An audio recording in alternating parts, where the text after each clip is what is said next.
Para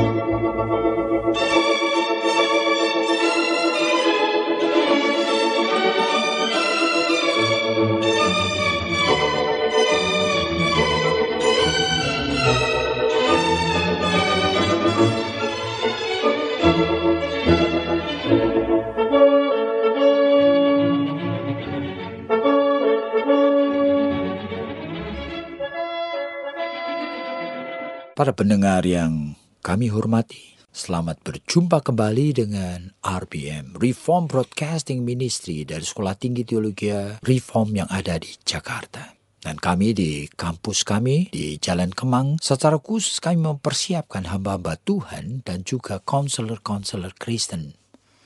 Dan kami punya berbagai macam program, dan jikalau Anda ingin bergabung dengan kami sangat serius sekali di dalam mempersiapkan pemimpin-pemimpin Kristen dan konselor-konselor Kristen untuk zaman ini. Dan kami ada ujian masuk nanti pada bulan Januari, dan silakan hubungin kami melalui telepon 799-0357. 799-0357. Dan kita masih membicarakan topik yang sama dengan minggu yang lalu, yaitu mengenai love, mengenai cinta, mengenai kasih dalam hubungan pertanggungjawaban iman. Jadi love sebagai pertanggungjawaban iman itu membutuhkan balance, yang membutuhkan keseimbangan.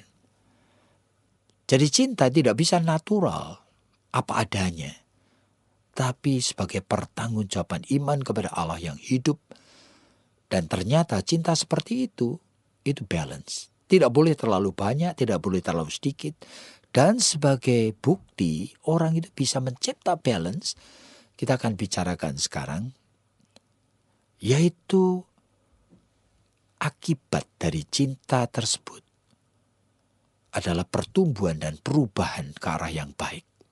Jadi orang yang dicintai dengan cinta yang balance tadi, akibatnya dirinya mengalami perubahan ke arah yang baik. Pertumbuhan, sehingga dia menjadi pribadi yang lebih baik. Kalau dulunya dia kurang bijaksana karena dicintai dengan cinta yang balance tadi, dia menjadi pribadi yang bijaksana. Kalau dulunya adalah pribadi yang kurang sabaran, sekarang dicintai dengan cinta yang balance ini, dia menjadi pribadi yang bisa menahan emosi, yang bisa mengontrol diri, dan bisa menjadi lebih sabar. Akibatnya dia menjadi pribadi yang lebih produktif, lebih pribadi yang lebih kreatif, dan pribadi yang lebih mencintai sesama dan mencintai Tuhan. Dan inilah yang sebetulnya menjadi tujuan daripada hidup ini. Jadi kalau kita perhatikan, sebetulnya hidup ini didesain oleh Tuhan begitu rupa. Hidup ini bukan asal hidup, tetapi hidup itu ada God purpose, ada tujuan dari Allah. Yaitu supaya manusia yang hidup ini melalui hubungan saling mencintai sebagai pertanggungjawaban iman, kemudian manusia mengalami perubahan. Jadi oleh karena suami istri saling mencintai dan kepada mereka sebagai orang tua mencintai anaknya, nah cinta kepada anak itu membuat anak itu tumbuh. Bukan tumbuh supaya secara fisik saja. Bukan cinta itu tidak hanya memberi anak itu makanan. Bahkan makanan yang berlebihan itu justru membunuh anak tersebut. Tapi cinta itu balance. Sehingga anak itu tahu bagaimana mendisiplin diri, menahan lapar, menunggu jam makan. Nah, mendisiplin diri sehingga orang tua itu tahu bahwa pekerjaan rumah itu anak itu harus kerjakan, selesaikan sendiri. Nah, harus belajar. Nah, sehingga melalui cinta yang balance seperti itu, anak belajar self-disiplin. Anak belajar untuk tahu tujuan hidup. Anak belajar menghargai waktu. Anak belajar menghargai uang. Anak menghargai akan nilai dari kerja dan sebagainya. Anak menghargai perlunya berbagi mainan pada saat bermain dengan teman-temannya. Oleh karena apa? Cinta itu dihadirkan oleh orang tuanya dalam bentuk balance sebagai pertanggungjawaban iman. Sehingga orang tua yang seperti itu tidak selalu yes, yes, yes terus. Tapi ada saatnya no. Ada saatnya mengatakan tidak. Ada saatnya membiarkan anaknya menangis. Ada saatnya mendisiplin. Ada saatnya memberikan pekerjaan-pekerjaan dan beban. Ada saatnya menegur. Nah itulah cinta sebagai pertanggungjawaban iman. Begitu juga dalam hubungan suami istri. Nah suami terhadap istri, istri terhadap suami. Cinta yang balance itu akan menyebabkan pasangan itu bertumbuh. Jadi pertanyaan orang, kalau orang mengatakan bahwa mereka hidupnya bahagia, saya selalu tergelitik untuk bertanya, dibandingkan tahun yang lalu, apa kamu itu sekarang menjadi pribadi yang lebih dewasa? Dibandingkan tahun yang lalu setelah kamu menikah ini, apa kamu menjadi pribadi yang lebih sabar, lebih bisa kerjasama dengan orang, lebih bisa mengatur waktu, lebih bisa mendisiplin diri, lebih kreatif, lebih mencintai Tuhan, lebih ringan tangan untuk membantu orang lain, lebih tidak pelit untuk menolong orang-orang. Apa betul seperti itu? Nah itulah sebetulnya yang menjadi pertanyaan yang seharusnya kita terus tanyakan. Jadi sekarang kita akan mendengar apa yang Ibu Esther mau katakan. Ya Pak, sebetulnya banyak sekali pertanyaannya. Kalau betul bahwa cinta itu sebagai pertanggungjawaban iman dan bisa menstimulir atau bisa membuat atau merangsang pertumbuhan daripada pasangan kita, itu kan kayaknya itu rada ideal begitu loh Pak. Karena kenyataannya kan banyak pernikahan, misalnya saja di luar negeri itu sudah lebih daripada 60% itu mereka berakhir dengan perceraian. Indonesia itu makin lama sekarang ini makin kita temui lebih banyak lagi pasangan-pasangan yang dalam ambang pintu perceraian. Dan yang saya melihat bukannya mereka itu merangsang untuk bertumbuh, tetapi mereka itu berlomba-lomba kayaknya begitu ya. Setelah menikah 2 tahun, 5 tahun begitu, selalu mempunyai alasan untuk saling menekan, untuk saling menjatuhkan. Kalau bisa ya sekalian saja untuk meninggalkan begitu. Dengan alasan ya bosan, ya ini, ya itu. Kalau tadi yang Bapak katakan itu bahwa setelah menikah, lalu dibandingkan dengan tahun yang lalu tuh pasangan kita itu lebih kreatif, lebih bisa mendisiplin diri, lebih begini, lebih begitu. Itu tuh sebetulnya kuncinya apa sih Pak? Nah, cinta itu sebetulnya itu membuat orang itu bahagia sih. Tapi kebahagiaan yang seharusnya ada buahnya. Jadi kalau cinta itu balance, cinta itu pertanggungjawaban iman kepada Tuhan, makanya itu kebahagiaan yang tercipta. Itu membuat orang itu ingin belajar, mau mendengar. Jadi jiwanya itu menjadi terbuka. Nah, sehingga ada keinginan untuk dia itu menjadi orang yang lebih baik.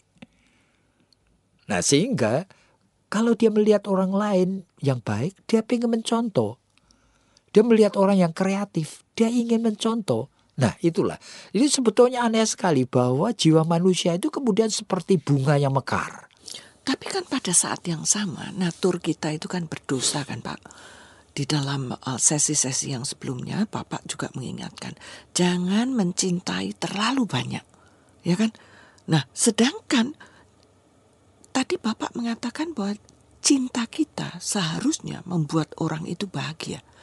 Nah, namanya orang berdosa itu yang membuat dia bahagia itu kan kalau keinginannya itu kita penuhi. Kan begitu Pak. Kan bukan lalu kemudian justru cinta yang membahagiakan adalah cinta yang sebetulnya itu mau membuat dia itu mbok jangan gini terus misalnya. Nah, itu cinta yang tanda petik mengatur yang gitu. tidak balance. Ya, oleh karena apa? Dihadirkan, dikomunikasikan, dimanifestasikan dalam bentuk-bentuk yang tidak positif. Dan hanya warnanya itu menekan karena warnanya disiplin. Hanya itu aja. Nah, cinta yang seperti itu tidak membahagiakan untuk banyak orang. Meskipun tujuannya baik, meskipun motivasinya pun baik. Nah justru itu Pak, gimana toh? Bagaimana sih kita itu bisa membedakan cinta? Makanya sebelumnya kita sudah bicarakan, Yaitu cinta yang balance selalu ada pada orang yang memang jiwanya ingin membahagiakan orang. Makanya pada saat orang itu mencintai dan mencintainya oleh karena ingin membahagiakan, itu sebetulnya itu sikapnya, mimiknya, kata-katanya, pandangan matanya, itu menyenangkan. Jadi bukan dengan melotot, bukan dengan nada tinggi, bukan dengan sinis, bukan dengan marah, bukan dengan teguran, nah bukan dengan paksaan. Jadi disiplin itu hadirnya itu menyenangkan. Makanya saya bisa memahami kalau Tuhan Yesus mengatakan, kuk yang aku pasang itu enak.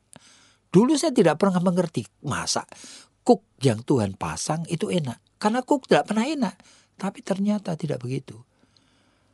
Jadi kuk dalam balance yang cocok ini, itu sebetulnya membuat orang itu merasa comfortable. Jadi Pak, tadi kan Bapak ngomong, ya kan, misalnya dalam bentuk disiplin untuk istri yang tukang lupa, yang tidak bisa mengingat begitu ya, kunci ditaruh di mana, uang itu juga ditaruh di mana, selalu ketinggalan di sini, kececeran di sana. Kan suami mendisiplin itu kan juga dengan kemarahan, dengan kejengkelan, oleh karena ya sudah berkali-kali masih salah terus. Kan begitu.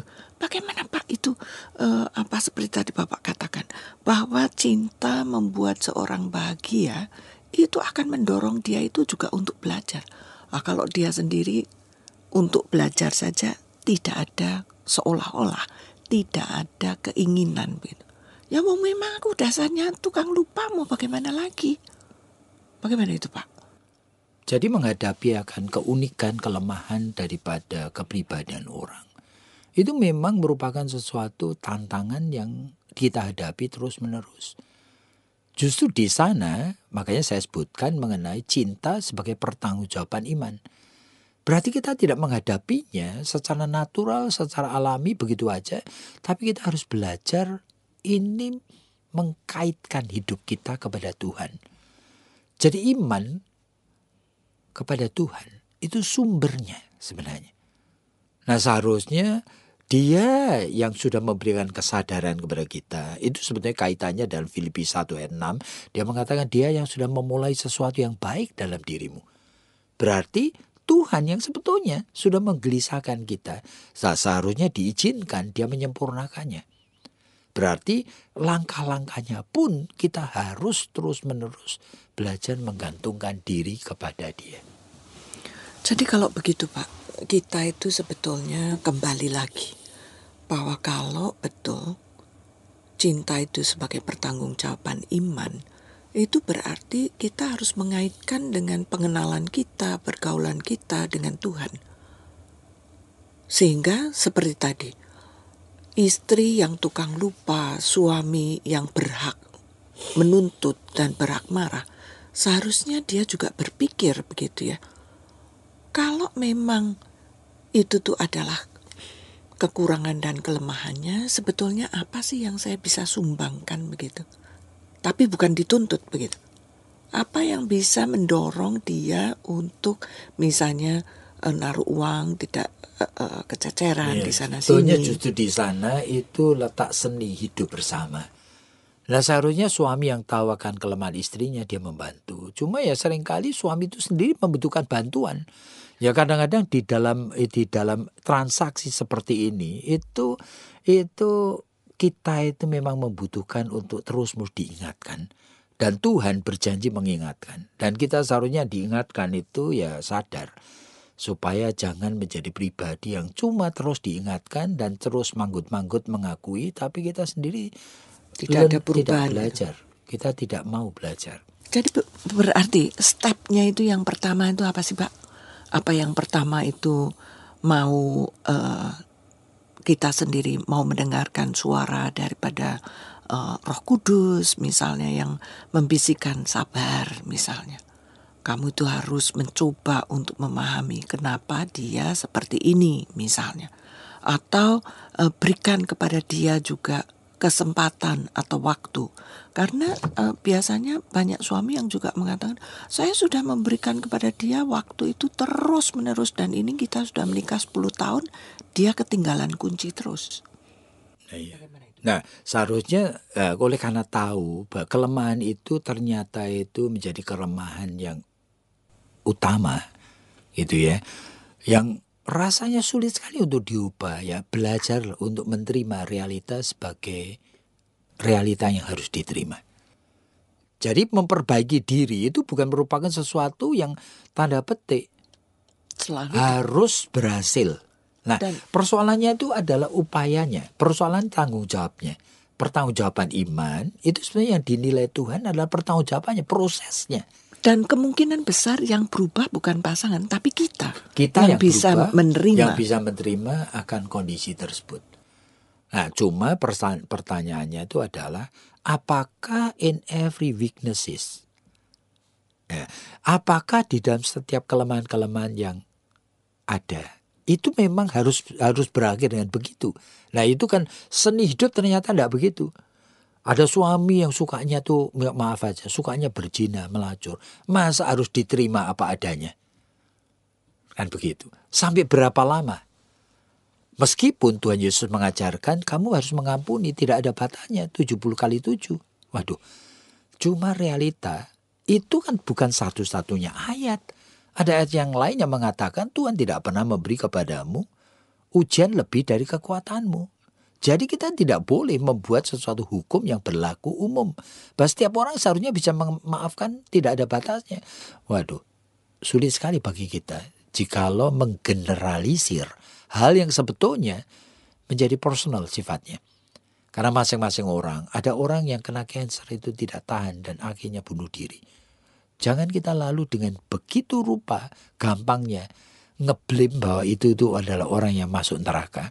Oleh karena apa? Oleh karena realita hidup ini kadang-kadang kita tidak pahami. Cuma jangan kita melakukan itu. Nah, itulah.